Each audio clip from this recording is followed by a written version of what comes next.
Very good evening and welcome all to our session today. Our guest for the evening is Mr. Natarajan, Business Head with Dinman India Private Limited.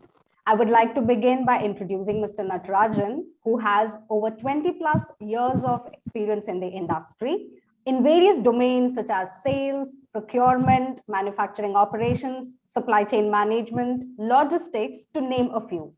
Currently, he is the business head for Widzenman India and leading a team of 8 managers, 12 engineers, and 117 workers, and driving the organization towards growth. On behalf of Business School of Logistics and Shipping, I extend a very warm welcome to you, sir. Thank you, ma'am. Thank you for that nice introduction.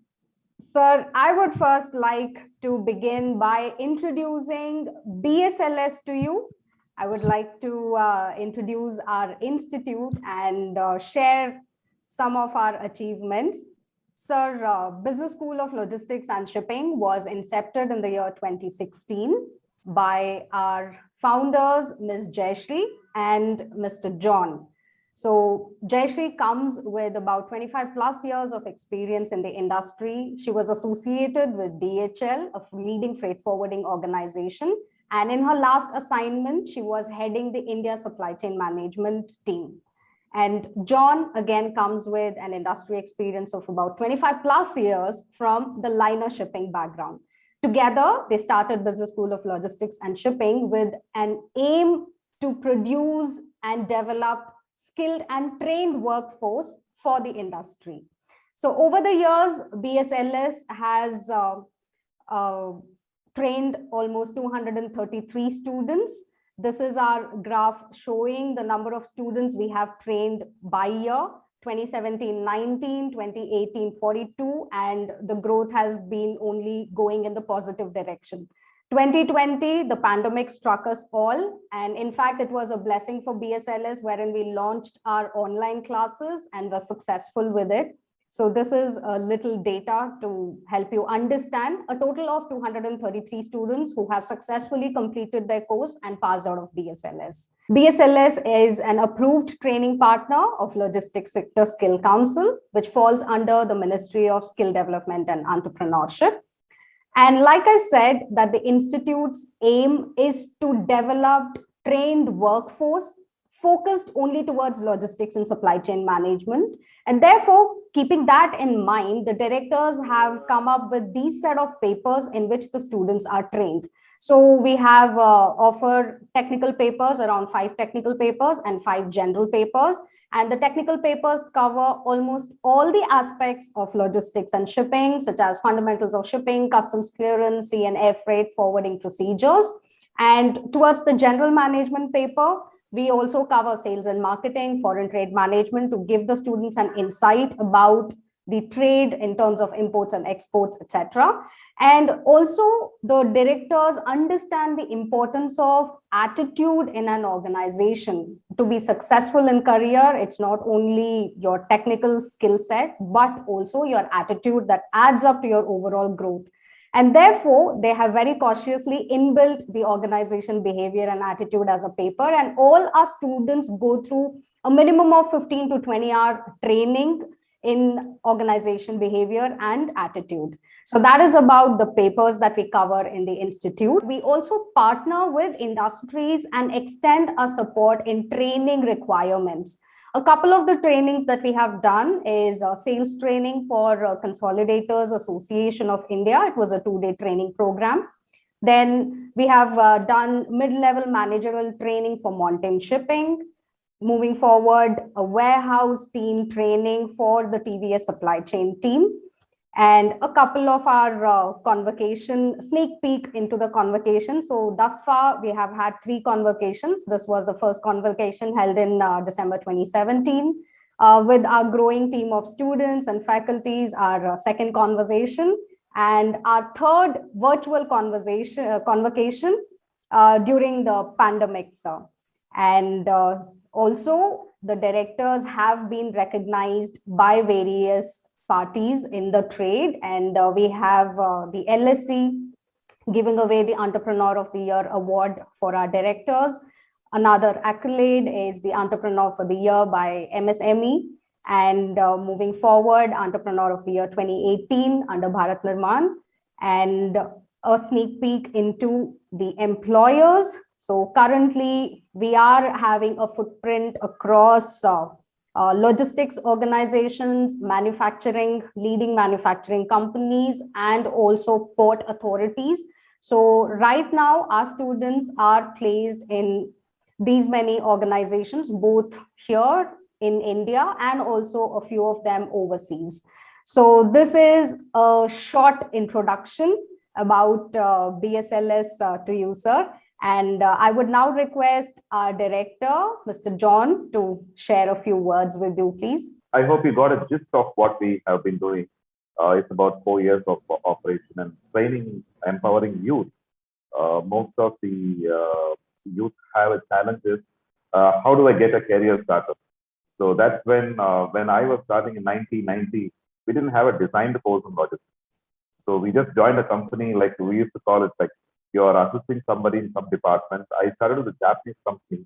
Their designations are not big. You're told to be assistant of somebody. So we assist them and then we grow with them, and then you spend almost about in a day about 12 hours you are with them.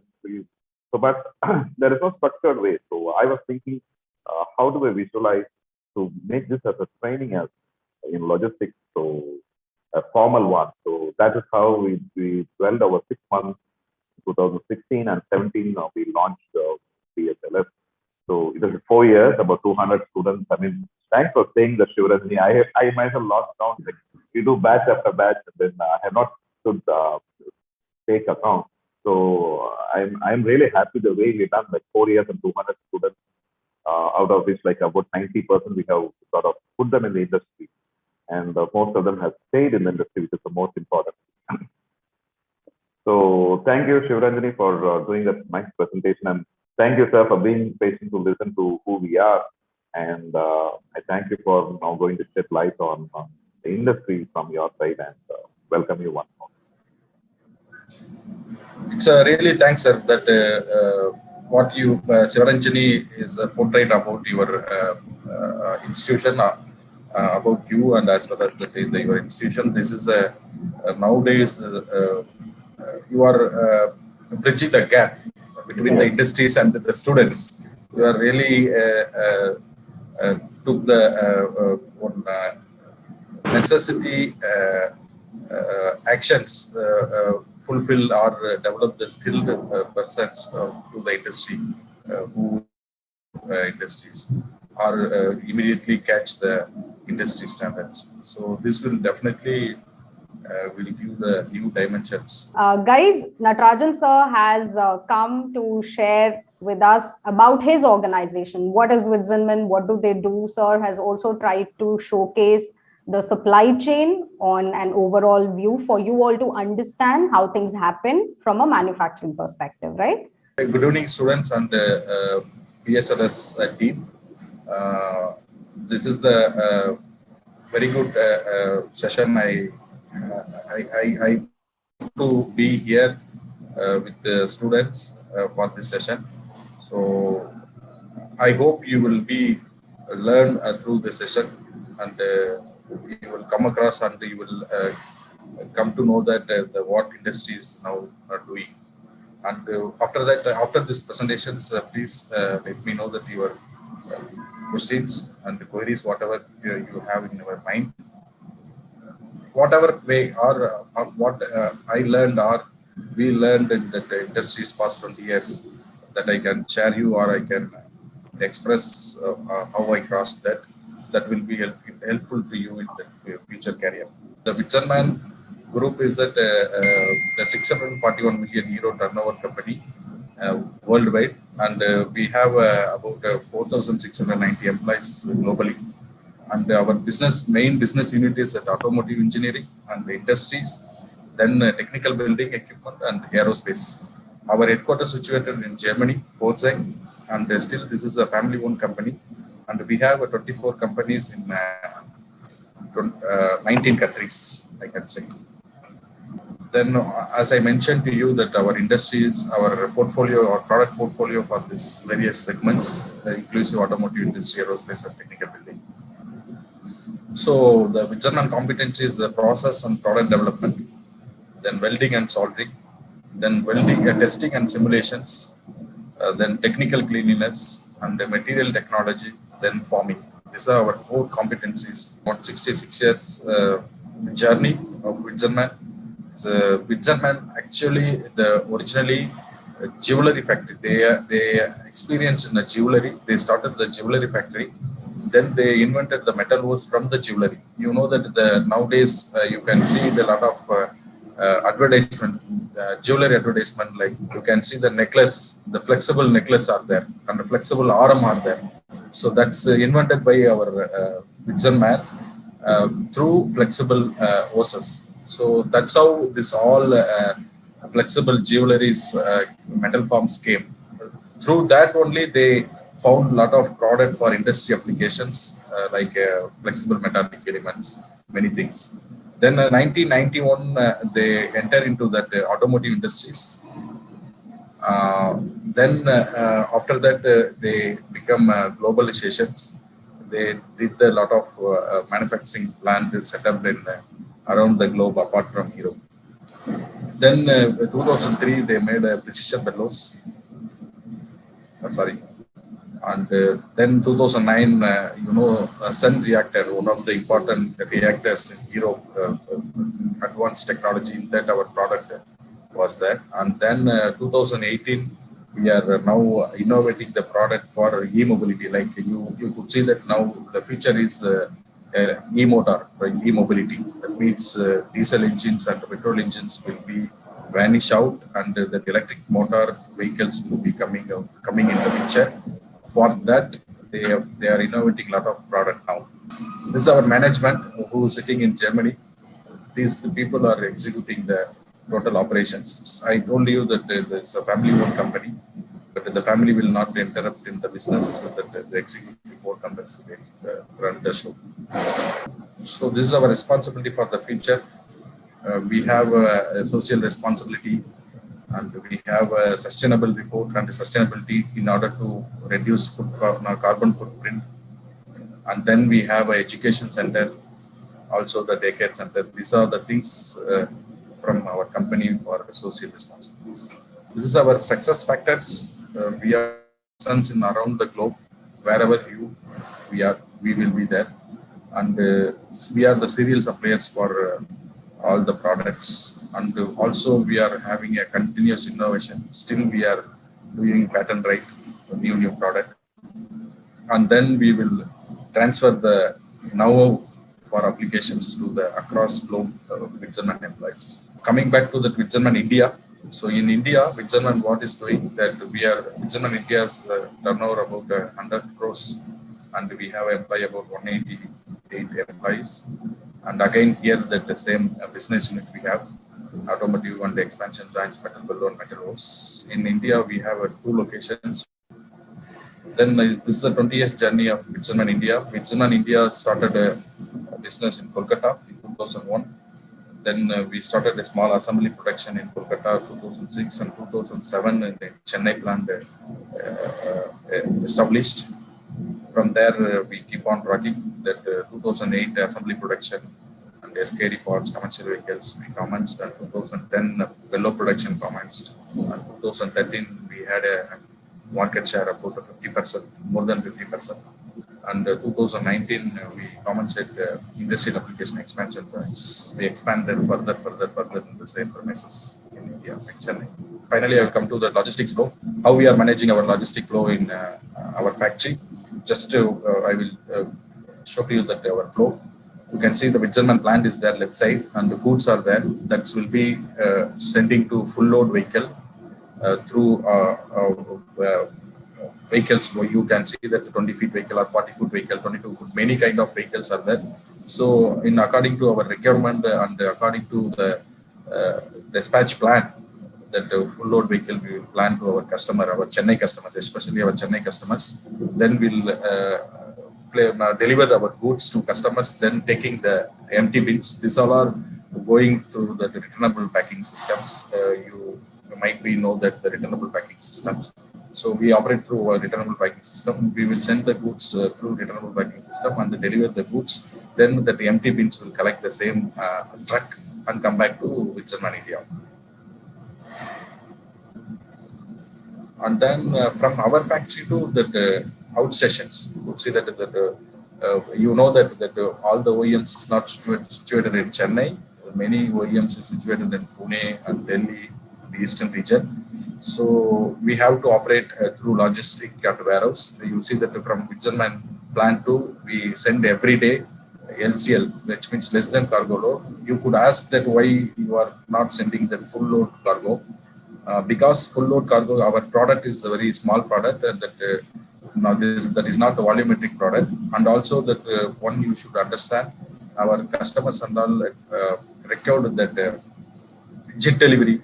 You know that JIT delivery. What is a JIT delivery? Just-in-time delivery or Kanban method deliveries. So if operate JIT delivery, you have to dispatch as customers request. You should not dispatch what you planned. You have to dispatch what customers required. In order to beat that, we have to send every day based on customer pull. You should not make up the inventory or pile up the inventory through transit or your warehouse at near to customer place. In order to reduce inventory, your warehouse at customer near to customer place or in the transit, you have to send through LCL cargo, not less than cargo load, not full cargo load. You may set to full cargo load in order to reduce the logistic cost, but other way, your inventory will get pile up and your inventory cost will go out. So if you see the balancing net of less than cargo load is better, because the supply chain is operating based on customer pull. Customer is, example, the customer is request one quantity out of 100 by this month requirement. That one you have to deliver, then that one number will be reduced your warehouse stock. That one number you have to fulfill warehouse. That one number you need to dispatch from Chennai, not 80 number or 50 numbers. So daily basis customer will take 111 and you have to dispatch every day 111 from your plant. If you dispatch 111 from your plant, what you will have, your production, your production also on customer demand will operate. Otherwise, what will happen? Your production will be more quantity will plan, and your inventory will be your planned also more, and your transit quantity also more, and your warehouse also will more. So customer is required one, but you will always maintain more inventory. That is called, we call it that demand-based supply chain. So like that we are working here. That's the reason we are sending less than cargo load.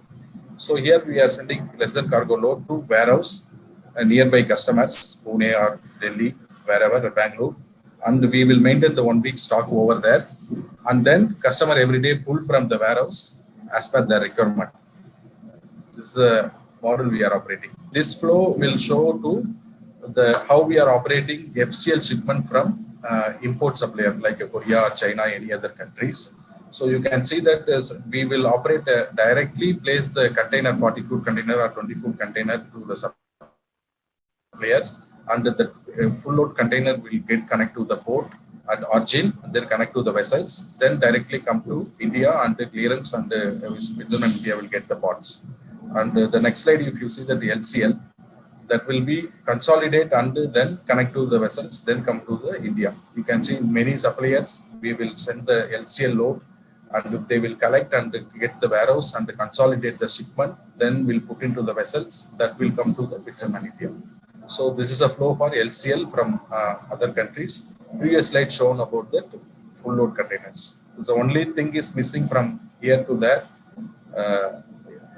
the kind of consolidation at warehouse.